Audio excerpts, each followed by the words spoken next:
from Yes, I a can hear musical you. background family. Like my dad loves music. My mom, my sister, they're in a church choir, and my other sister, she loves music also. So I also loved music, but I was more into house music as I'm the youngest at home. I remember I was in tertiary and I had all the music you can ever think of, especially when coming to us, Brenda. So there was this other day, there was this guy. There's a club. There's a club where I used to live in tertiary, like called Mariston. There was this one night, and this guy was like, "Hey, guy, I know you got some music. Can you just come and play and just give it a shot?" And mind you, I didn't know anything like what to press, what to do, what to switch, and all this stuff. But I told myself, well, you know what? I won't let myself down. I'll go because of I love music and I love house music, and I always wanted to play music for people because of I had music, but I couldn't play for people. So that night I went up and I rented a writable disc. I remember it was a one disc. My first ever song to play. It was one more time. The club went Yeah. crazy, and they even demanded me to play it again. So I did play it again. So this other guy was next to me, the DJ who invited me, and he was like, you know what? After everything else, he was like, you know what? You don't know how to DJ. I know you love music and you want to play music, but let me just teach you how to DJ because I can see you have passion in music. And that's how it happened. And I went to his room at that time. He gave me his equipment, and the equipment was there, was set and on. It was like, you know what? Do what you think is right. And I started doing what I thought it was right. He was just there listening, and he didn't even say anything, didn't comment. And then I was like, "Am I doing right?" He's not like, "No, continue to play." Then I continued playing. At the end of everything, he was like, "You know what? This is what you need to do." He showed me the first beat because of it was with vinyls. He showed me the first beat. He showed me how to balance the tracks. He told me how to listen to the track that's playing on the headset more than the one that's playing on the speakers. So that's how it came about, and I continued on doing that. And the funny part about it, it was the year that I was going for my 21st, and then my dad asked me, uh, "Should I buy you a sound or do you want a car?" And then I said to my dad, "You know what? Please buy me a sound." He was like, "Are you serious? Are you choosing a sound over a car?" I was like, "You know what? Please buy me a sound." My dad bought me a sound. I was still in tertiary, and the rest is history. I continued practicing, practicing, practicing, practicing up until I perfected my craft. And that's when I saw, you know what? I actually have this talent on DJing coming from the musical family background.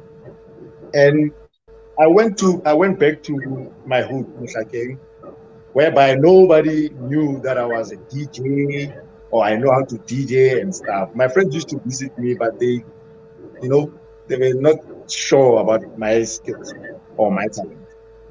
And then I remember there was a place called Times Cafe. It was owned by the guy, the late Monde Koyama. That's the guy who gave me a platform in my hood. And he was like, you know, I used to play, but he said pair, and I used to play there. He was like, don't give up. Because of you can hear that you have an ear for music. Just that you are not at that level where you are perfect and all this stuff.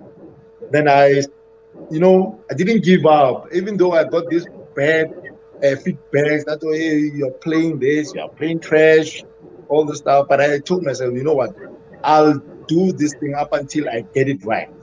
That's when I knew that you know what, actually DJing is my passion because I never gave up on it, regardless of whatever happened in my life and whatever negative feedback that I got from the hood or wherever I got played. Even in parties, weddings, 21st birthdays, I used to hire my sound there and I'll go there and have an assistant that will assist me while I was playing there so that I don't get tired, because once you get tired, that's when you make a lot of mistakes. So yeah, basically that's how it started up until where I am right now. One thing about that is keeping in contact with people or making contact with people. It's a bit tricky because of sometimes you'll go out there, make contact, keep in touch, and people will use you.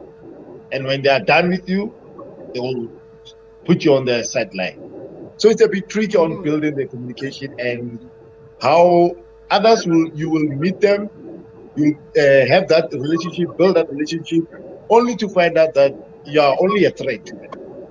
And they'll make everything and all the means not to make you prosper. So it's a very tricky thing to really, I get to really maintain, if I could put it that way. It's a really tricky thing to maintain. But one thing I've realized, once you are at the top, I'm telling you about me right now. I'm a local DJ. I'm well known where I'm from, West Point. And I don't think I've ever presented myself as the Kingsley, because of a lot are looking up to me, but I don't really shift them on the side or make them feel that no, you can't talk to me or don't come close to me, or or, even though we do have different days or different moments, because of I can't always, you get to a club or a pub, people are happy for you, and when now you have your own problems, your own personal problems, but you need to step up, you need to change the mood, you need to show them that you are also happy, you are happy to see them as much as they are happy to see you. So being humble is not it's leaving your problems at home and going out there and deliver what you need, what you are called for, what you are good for, and which is making people dance and making people happy. One thing I've known, I've worked with a well-known artist and DJs, whereby I even saw that, you know what, sometimes you'll think that sticking to well-known people or celebrities, it's the way of making it. It could be a way, but sometimes it's not. Because of now you'll be there and you'll be their shadow instead of you being you and being out there. You'll end up being their shadow. You'll go wherever you go with them, having all those freebies, going to gigs for free, getting free booze, free accommodation, but you'll end up being a shadow to those people instead of being yourself and going out there and showing out the talent to the world, or to the world. So it's a really tricky thing to really maintain or to understand or to decide on whether it's genuine or not. So my advice will be, just be humble, keep on doing what you do best. There's someone out there who will see you, who will see your potential, who will come directly to you and take you from point A to point B, or from point B to point C. There are people who are willing to help you out there instead of always hanging around celebrities, DJs, and all those stuff. Yes, they will help you, but not every time. If I could rate it, it's only 2 out of 5 that will actually help you. The rest, you'll be their shadow, they'll use you, they'll do whatever they need to benefit themselves and all those stuff. So I would just say, just be you, be humble. Whenever you are being congratulated or let me say your area talks about you or they acknowledge you, they love them back, show them love, be there for them, be with them, just be you, so that they can see, you know what, your talent is there behind the desk, because of I'm a DJ, and I can't take my talent to wherever I go. I should be the normal person, and I really wish that should I make it, should I have a breakthrough, I could still live a normal life, so that people can understand that your talent shouldn't be a tool for you to undermine people or to look down on people or to feel that you are more important than any other person. You should be a people's person, because of you are dealing with people. Those people will make you or they can break you. regardless of your talent. Thanks.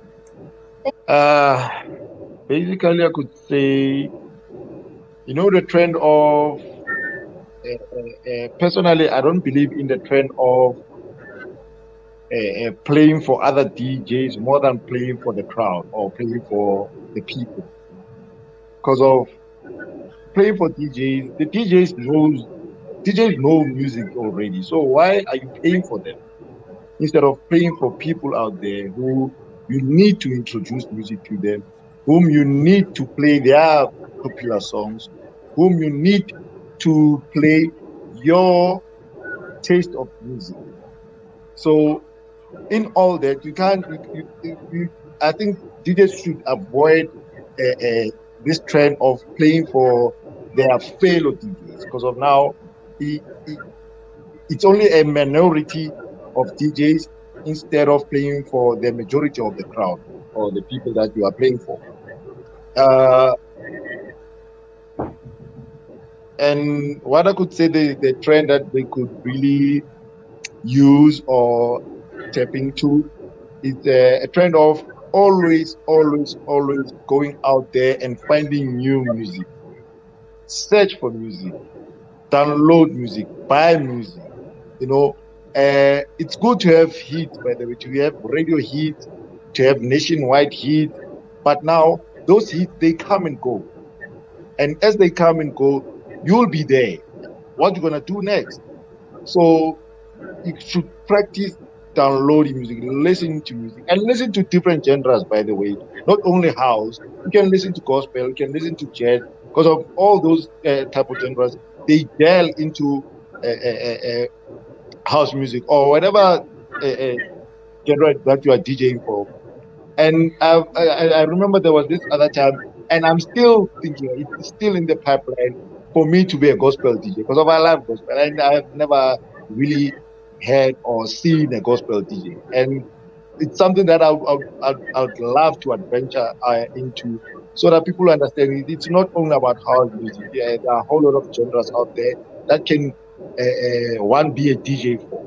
So that's something that I could advise other DJs to, to make a trend of it. Or if nobody local house, there's R&B, it's making it big right now. Souls and R&B genre, it's making it big out there. People are trying to talk small about it, but it's actually going out there and it's out there. So people should try other genres if maybe you can't really mix. Because I know with R&B, you don't really need to mix there. If you can, yes, you can. But if you can't, as long as you're playing nice music and you know your stuff, you know your taste, people love your taste, that's what you can stick on. But DJs should avoid playing for DJs because of now it will be your only DJs that will be dancing to your songs. And those DJs are not the ones who will be recommending you, by the way.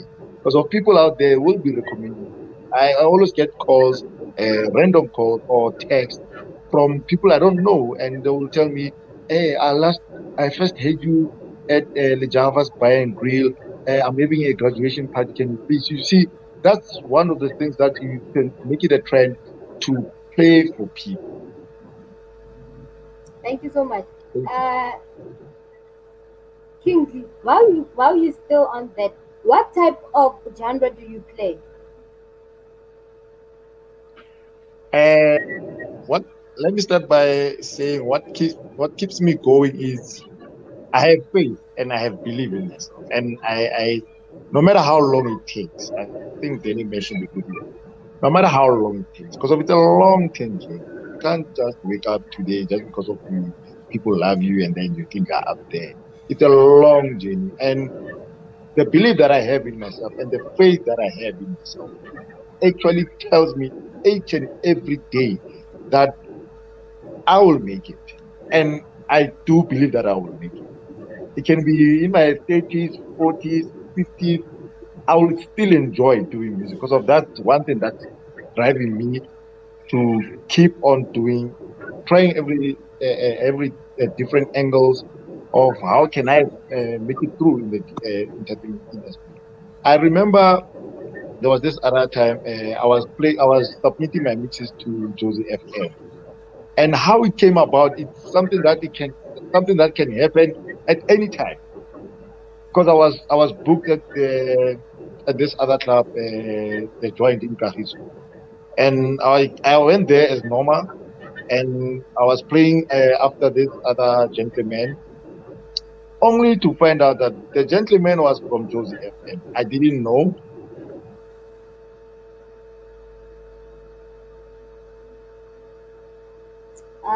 I think we lost Kingsley there. He didn't know me. I didn't know him. The promoter at the joint was like, "There's this other guy was like asking for your numbers last night," and I was like, "Who?" He's like, "No, I can't tell you who he is, but should I give him your numbers?" I was like, "Yeah, go ahead." And then he gave him my number. The guy called me the same time. He called me. He was like, "Hey, guy, how are you? Like, you know what? What you did last night is something that I'm not usually used to.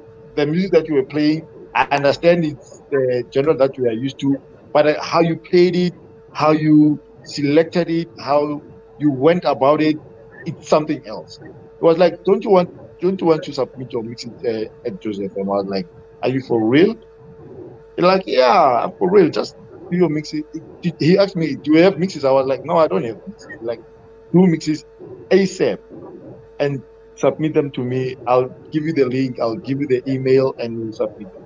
So fast forward, anything can happen at any time. That's what keeps me going. That there's someone out there, and I'll always believe it. There's someone out there who will see beyond what people who are used to you see, who will see beyond what you can really see, who will be there at the right time, at the right moment for you, waiting for you. And those people are being placed by God, by the way, because of nothing just happened out of nowhere. Those people will be placed by God, and you will make it through. Uh, the hardest thing about making through, our industry has a lot of gatekeepers, people who have made it, but they want to be there and they don't want to let anyone in. I remember there was a hashtag sometime last year, or was it early this year? Oh, I think it was last year. Yeah, open the industry. Like people are that hashtag. It really, when I went through the comments, the tweets, it made me realize that there are a lot of gatekeepers in this industry. People who want everything to themselves, who want all to themselves, who want to be known, only them to be known, who want to have everything. And the pie is big, or the cake is big. We can all share this pie and all benefit from it. Only we are not selfish, and we also have to understand that at some point we won't be alive. Sorry to mention that, but there will be people who will be taking over. So you can't be there and be a gatekeeper, as you know, making everything difficult for people to go through or to make it through.